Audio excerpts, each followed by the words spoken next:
नमस्कार, बहुत बहुत स्वागत है आप सभी का हमारे विशेष कार्यक्रम राम नारायण राम में मैं आप सभी के साथ कंचन। राम नारायण राम ये कार्यक्रम आप सभी के बीच हम लेकर आते हैं ताकि इस कार्यक्रम के जरिए आप तक ज्ञान की तमाम बातों को पहुंचाया जा सके। ये वही कार्यक्रम है जिस कार्यक्रम के माध्यम से आपको सही दिशा, सही मार्गदर्शन दिया जाता है।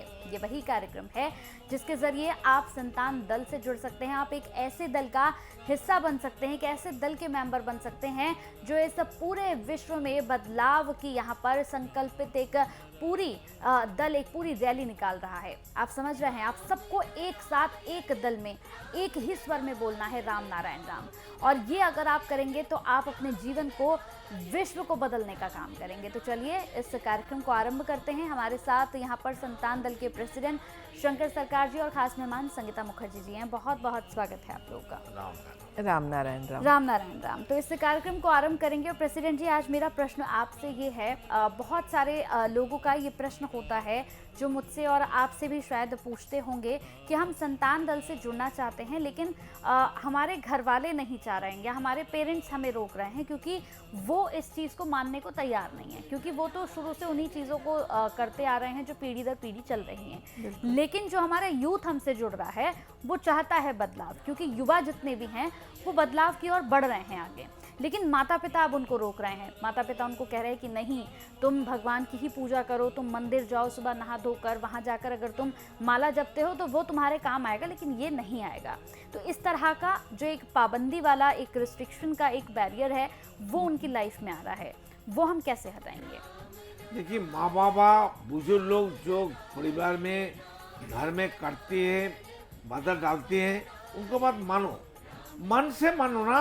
वो हमारा राम नाम को हक से बोलो, राम नाम, दिल से बोलो राम नाम। अपना जन्म का अधिकार है राम नाम ही हमारा सब कुछ है। हम राम नाम को देखते, पाते हैं, खाते हैं, लेते हैं। राम नाम से आया है और राम नाम से मरने के बाद लीन हो जाएंगे, एक हो जाएंगे। पंचभूत से आया राम नाम, पंचभूत, राम नाम से पंचभूत पैदा हुआ। पंचभूत का 4 भूत, पानी, हवा, ऊर्जा, सूरज। और ये चीज आसमान से आए, आसमान का गोद में आए, आसमान में ही वो बाद में एक दिन सूरज भी खत्म हो जाएगा, नया सूरज आ जाएगा, पानी भी सूख जाएगा, धरती का पानी नहीं रहेगा, हवा भी नहीं रहेगा, दूसरा जगह चला जाएगा, फिर नया पृथ्वी धरती आएगा, धरती भी डिस्ट्रॉय हो जाएगा, धूलिकणा हो जाएगा, बतास में मिल लीन हो जाएगा, फिर नया धरती, नया पृथ्वी बन जाएगा। अभी सूरज जो दिखाई देता इतना छोटा, कितना अणु जैसा था, अभी देखो सूरज कितना बड़ा है जी। कितना वो मेडिटेशन कर रहा है, जब तब कर रहा है। ना खाने की जरूरत है, ना पीने की जरूरत है, ना नहाने की जरूरत है, ना नींद जाता है, ना गप करता है, ना बाइस्कोप देखता है, सिनेमा देखता है जी। उनका कोई राइट ही नहीं है, सूरज का कोई राइट नहीं है, अधिकार नहीं है, मनमानी करे, क्यों? उनका राइट नहीं है, अधिकार नहीं है। और पानी का भी ऐसा है, हवा का भी ऐसा है, धरती का भी ऐसा है। धरती कहेगा भागो है मेरा जमीन के ऊपर से, मेरा बदन के ऊपर से, हमको किसी को रहने नहीं देंगे, ना पेड़ पौधे को, ना जीव जंतु को, ना पानी को, ना हवा को, ना इंसान को। है राइट है जी, उनका हिम्मत है, धरती का, पशु माता का, वर्ल्ड का ऐसा कर सकता है? बिल्कुल भी नहीं। आदमी, इंसान को राइट है, इसलिए आदमी जो भी मनमानी करती है, बुरा अच्छा सब कुछ करती है, इसलिए इंसान को विचार होगा मरने के बाद। जीते जीते तो होता ही है, फिर जीते जीते पूरा पनिशमेंट हमको मिल जाएगा तो हम ले नहीं सकेगा। इसलिए वो परमपिता थोड़ा थोड़ा हमको पनिशमेंट देता है, फिर जो बना रहता है ज्यादा, और वो मरने के बाद हमको डाइजेस्ट करना पड़ता है, लेना पड़ता है। जब देखेंगे कि हाँ, मेडिटेशन के बाद, जैसे प्रेसिडेंट ने पहले भी चैलेंज दिया था कि आप 30 दिन करके तो देखिए, तो 30 दिन बाद या थोड़े टाइम बाद जब वो अपने बच्चों में फ़र्क देखेंगे तब उनकी आस्था जन्मेगी। क्योंकि जब उन्होंने एक मूर्ति पूजा शुरू की थी तब तो उन्होंने कोई आस्था है कि नहीं चैलेंज नहीं किया था, लेकिन चलो इसको चैलेंज करके परख के अपनाएं। तो हम तो कहेंगे ये बहुत अच्छी बात है कि उन्होंने देखा उनके दादा दादी एक मूर्ति की पूजा कर रहे हैं, वो बस उसको करते आए हैं, उन्होंने उसको तो कभी नहीं परखा। लेकिन राम नारायण राम को परखने के बाद जब वो आएंगे तो वो अपना 100% दे के आएंगे, उनके मन में 100% वो सरेंडर करेंगे, क्योंकि उनका जाना परखा हुआ होगा। कोई ये भी धर्म का अगर राम नाम अच्छा नहीं लगता है तो ये तो चिंतन मनन भावना और आवाज दिल का अंदर कर सकता है। बिल्कुल। अरे मैं कौन हूँ, मैं कौन हूँ, मैं कौन हूँ, मैं कहाँ से आया, मेरे को आने का कारण क्या है, मेरे को मरना है, मरना था है तो मरने के बाद हम कहाँ जाएंगे और कहाँ से आया, ये चिंतन करने के लिए तो कोई आपको डांटेगा नहीं। मेडिटेशन करना और शांत होकर बैठ के, जैसे प्रेसिडेंट ने कहा कि राम नारायण राम अगर कहते हुए आपको आपकी अंतरात्मा नहीं साथ देती, तो आप यही आंख बंद कर करके पूछिए कि मैं कौन हूँ, मैं कौन हूँ, मैं कहाँ से आया हूँ, मैं क्यों आया हूँ, कहाँ जाएंगे मरने के बाद, क्या पर्पस है मेरे पैदा क्या होने लेके का। जाएंगे। और जो भी प्रेसिडेंट ने कहा यही चीज़ों का अंदर सोचते हुए मेडिटेशन करें, अब से अब कम हो जाएगा। राम मेडिटेशन नाम नहीं भी करेगा, एक चिंतन से हर इंसान का सेक्स जागता है, पैदा होता है, सृष्टि होता है। इमली के बारे में, इमली हम खाया नहीं, देखा नहीं, इमली के बारे में चिंतन करने से हमारा जीवा का अंदर हर इंसान का जीवा में पानी आ जाता है, निजास आ जाता है। एक सिनेमा देखने के बाद कितना कुछ शरीर में मन में बदलाव आता है, जी तो क्यों बिल्कुल। नहीं आता है। तो जब आप एकांत में बैठ के मेडिटेशन करते हैं, तो मैं आपको एक एग्जांपल देती हूँ। जैसे मैंने पहले भी बताया था, मेरी माताजी की काफ़ी उम्र हो गई है, तो हमने जब राम नारायण शुरू करना, जाप करना, मेडिटेशन करना, उन्होंने देखा, कुछ दिनों तक ऑब्जर्व करा, बदलाव देखा। उसके बाद मतलब कि उन्होंने मुझसे आगे बढ़ के कहा, मेरी कहने की हिम्मत नहीं हो रही थी उनको। उन्होंने एक दिन मुझसे कहा कि ये जितने भी हमारे घर में मंदिर, जैसे हर धर्म में होता है, घर में मंदिर हो या जो भी बना के रखा है लोगों ने, उन्होंने कहा ये सारी मूर्तियों या जो तस्वीरें हैं वो लो और ससम्मान इनको किसी एक मंदिर के कोने में रख के आ जाओ। क्योंकि उन्हें भी ये फील हुआ, क्योंकि देखो ज़्यादा वक्त नहीं लगा उन्होंने मुझे ये जब 3 महीने के अंदर ही जब उन्होंने देखा कि पूरा परिवार में मेरे हस्बैंड हम लोग ये कर रहे हैं और हमारे जीवन में बहुत बदलाव आया है, बहुत ठहराव आया है, हम लोगों के टेम्परामेंट में फ़र्क आया है, तो उन्होंने सोचा कि नहीं ज़रूर इसमें कुछ है। क्योंकि उस उम्र में जाके सोचना और ये बदलाव आना अगर पॉसिबल है, मैं कहूँगी हर परिवार में हो सकता है। हर परिवार में ये बदलाव जब भी उन्हें दिखेगा, क्योंकि कोई भी नई चीज़ से इंसान थोड़ा घबराता है, लेकिन अगर उसमें उनको जब दिखेगा कि शांति मिल रही है, मेरा परिवार सुखी है, यही तो हमारी बड़ों की कामना होती है। अंधेरा है, उजाला भी है, भूख है इसलिए खाना है, दुख है इसलिए शांति भी है, प्यास है इसलिए हमारा पानी है, तो गर्मी है तो ठंडी भी है। तो इसलिए समाज में, धरती में, प्रकृति में जो कुछ है वो समाधान भी है। तो समाधान हर इंसान का हाथ में ही है। बिल्कुल। और विवेक का बात सुन के कोई कर्म करेगा, चिंतन करेगा, सब हर काम सफलता मिलेगा, बिल्कुल स्मूथली निकलते जाएंगे आप काम। तो यही बात है कि जीवन कोई कठिनाई नहीं है। हमारा चिंतन, सोच, सिद्धांत, कर्म गलत होगा तो कठिनाई तो होने वाला है। हम आग में हाथ अंगली डालेंगे, हाथ तो जलेगा, अंगली तो जलेगा। हम कुठारा मारेंगे पाँव का अंदर, हमारा पाँव तो टूटेगा।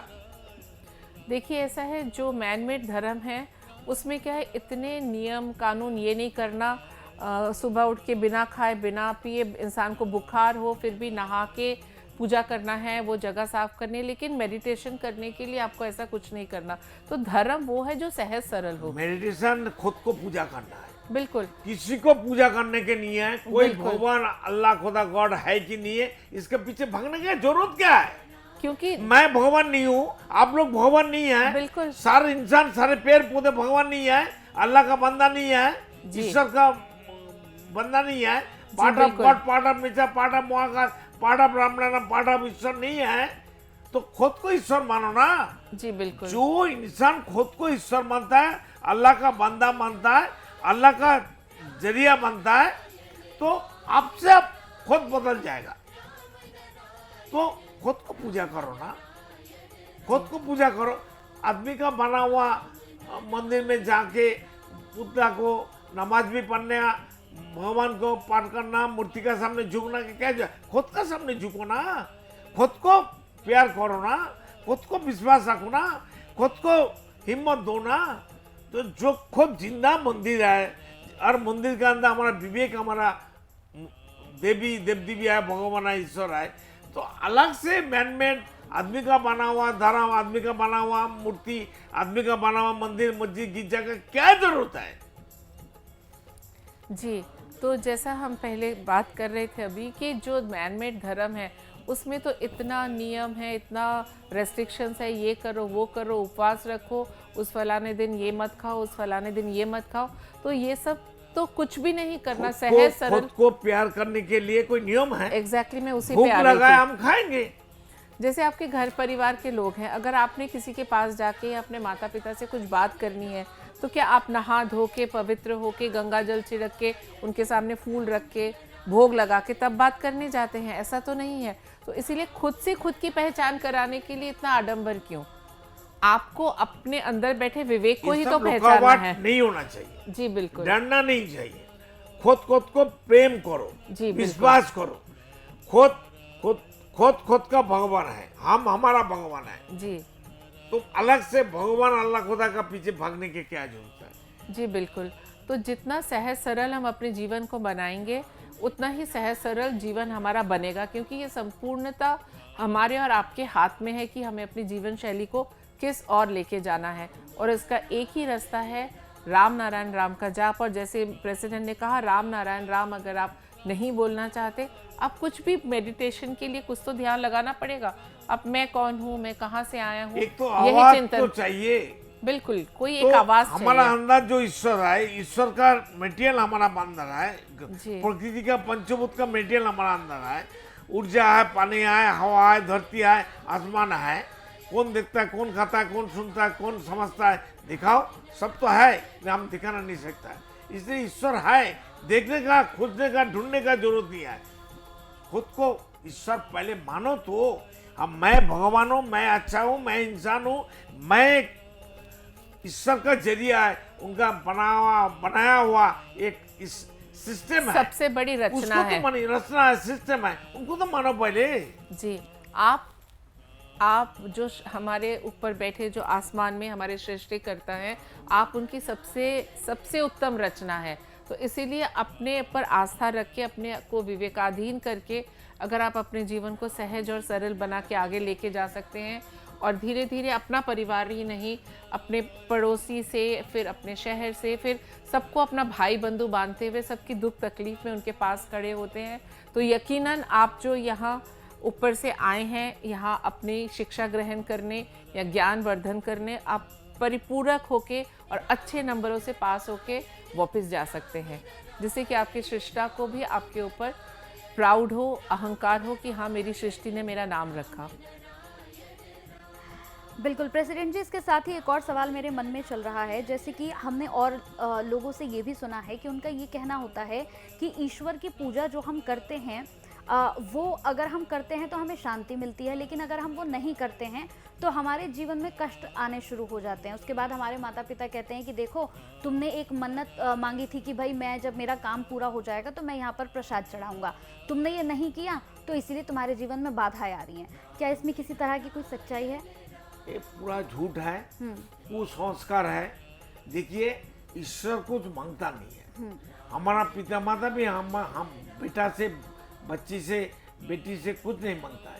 वो अच्छा रहे, अच्छा खाए पिए, अच्छा रहने के लिए वो कर्म करे, तो वो देख के खुश होता है।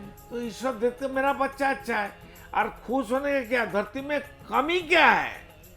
एक इंसान जन्म लेने से पहले धरती में आके हम देखते हैं हमारा सब कुछ है, क्या नहीं है? कोई हम जन्म के बाद हम कुछ बनाया, सब बन के पहले से बैठा है। पेड़ पौधे, हवा, सूरज, पानी, धरती, मकान, सब कुछ, हम पिता माता सब है, सब एग्जिस्टिंग है। तो फिर अलग से नियम कानून बन के संस्कार में क्यों हम घुसेंगे? क्यों मन्नत करना? ईश्वर को अलग से कंडीशन, अरे भाई तुम ये काम कर दो हम तुमको ये देंगे। वो भिखारी है, वो देने वाला है और फिर लेने वाला भी है। ऐसा होता है क्या? माता पिता कुछ नहीं मांगता, वो क्यों मांगेगा? ये सब फालतू बात और है। एक बात सुनिए, जो मन्नत मांगने की बात आपने अभी कही, तो मन्नत अगर हम मान भी ले कि भगवान से मन्नत मांगे कि ये काम कर दो हम ये देंगे, तो क्या भगवान कभी प्रकट होके लेने आए क्या? चलो मैंने 2 किलो लड्डू चढ़ाने का या 5 लीटर दूध, कुछ भी जो भी, भाई तुम क्यों नहीं दिया? हाँ नहीं, वो कभी, चलो मेरा काम भी हो गया, जिसकी मन्नत मांगी थी कि मैं आपकी मूर्ति पे सोने का हार चढ़ाऊंगी, तो क्या भगवान स्वयं आए हैं कभी सोने का हार लेने? किसी ने भी देखा है? मैं दावा करके कह सकती हूँ। वो जाएगा किसके पास? उसी धर्म के ठेकेदार के पास जो लूटने वाला है। बिल्कुल। तो क्या कभी कोई आपकी जो भी आस्था है, शिव जी है, भगवान जी है, माता, भगवान, गुरुदेव, जिसकी भी आप पूजा करते हो, तो क्या कभी वो उतर के आए हैं मन्नत पूरी होने के बाद आपका लड्डू खाने या आपका सोने का हार लेने? ये कभी नहीं होता। थोड़ा सोचे तो से, इंसान के इतना बेवकूफ है। ये सब बोलने वाला जो ठेकेदार है, इनको भगाओ झाड़ू मार के। बिल्कुल, यही शायद एजुकेशन है, और एजुकेशन इसीलिए बहुत ज़्यादा ज़रूरी हो जाती है कि हमारे देश में अंधविश्वास बहुत ज़्यादा है। और इसी अंधविश्वास से निकालने के लिए हमने ये कार्यक्रम दर्शकों शुरू किया है, ताकि आपकी आंखों से हम यही पट्टी हटा सके। देखिए, बहुत खूबसूरत बात यहाँ पर हमारे खास मेहमान संगीता मुखर्जी जी की ओर से कही गई कि जो मन्नत, जो भी आप लोग मनोकामनाएं जिसे कहते हैं, आप मांगते हैं, फिर आप कहते हैं कि अगर मेरी ये मनोकामना पूरी हो जाती है तो मैं माता रानी या प्रभु आपको आकर ये चढ़ाऊंगी। लेकिन बड़ी अच्छी बात उन्होंने कही कि कोई भी प्रभु, कोई भी परमात्मा आकर आपसे वो मांगता नहीं है, लेकिन फिर भी आप जाते हैं और अपना पैसा भी खर्च करते हैं, पैसा बर्बाद करते हैं, और उसके बाद शांति से अपने घर पर आकर बैठ जाते हैं। लूटते सामने वाला हमसे। बिल्कुल। और मुझे लगता है कि आप लोग खुद तैयार रहते हैं लूटने के लिए। आपको लूटेगा कौन? आप तो खुद ही तैयार हो जाते हैं। इतने मासूम आप लोग लूटो, होते मेरे हैं। को लूटो, हाँ, मेरे आप को लोग खाओ। इतने मासूम होते हैं कि आप लोग खुद ही तैयार रहते हैं कि ठीक है, हमारे पास जो है वो हम धर्म के ठेकेदारों को देने के लिए पूरी तरह से तैयार हो गए हैं। तो ये कार्यक्रम यही आपको सिखा और समझा रहा है कि अपनी आंखों पर ये जो पट्टी आपने बांधी हुई है, ये पट्टी खोलिए और देखिए, दुनिया बहुत कुछ आपको सिखा रही है। ये कार्यक्रम छोड़ना चाहिए। बिल्कुल, अंधविश्वास को दूर करिए और अपनी हकीकत की जिंदगी को आप लोग सब मिलकर अच्छे से यहाँ पर जी लीजिए। तो सब मिलके समाज में ये सब अंधविश्वास को हटाना चाहिए। बिल्कुल, सब मिलके। बिल्कुल। एक ही परिवार है, एक ही सोच, एक ही चिंतन, एक सोच सबका घर घर में हर इंसान का दिमाग में लाना चाहिए। बिल्कुल। आप संतान दल से जुड़ सकते हैं। टीवी स्क्रीन पर नंबर फ्लैश हो रहे हैं, इन नंबर्स पर कॉल करके आप प्रेसिडेंट जी से बात भी कर सकते हैं। तो चलिए, कार्यक्रम को समाप्ति देने का समय हो चुका है। बहुत बहुत धन्यवाद आपका प्रेसिडेंट जी। मैम, आपका बहुत बहुत शुक्रिया। राम नारायण राम। जय हो, जय हो। आप देख रहे हैं हमारा खास कार्यक्रम राम नारायण राम शंकर सरकार जी के साथ राम नारायण रामशाह। यह एक महाध्वनि और बीज मंत्र है। यह सभी समस्या का संपूर्ण समाधान है। आप लोग इन्हें अपना के देखिए, मन और दिल में क्या प्राप्त हो रहा है। इस कार्यक्रम का विशेष उद्देश्य इसका प्रचार और प्रसार के साथ ही प्रत्येक मनुष्य की मुक्ति का मार्गदर्शन है, और यह आपकी दिल की बात है। इस मार्ग पर पुण्य और मुक्ति निश्चित है। इस कार्यक्रम के माध्यम से संतान दल द्वारा चलाए जा रहे श्रेष्ठ सेवाओं से जुड़कर सबके कल्याण के लिए इस नए कार्य का हिस्सा बन सकते हैं, और वृद्धाश्रम, गौशाला, गरीब और वंचित बच्चों की शिक्षा का भी सहयोग और समर्थन कर सकते हैं। संतान दल सबका एक ही परिवार है। अकाउंट नेम संतान दल, account number 266505000657, IFSC code ICIC 000265। पूरी तरह जानने के लिए आप संस्था के फोन नंबर पर संपर्क कर सकते हैं। Phone number 6291342066, 9836073503। Email ID santandal1960@gmail.com।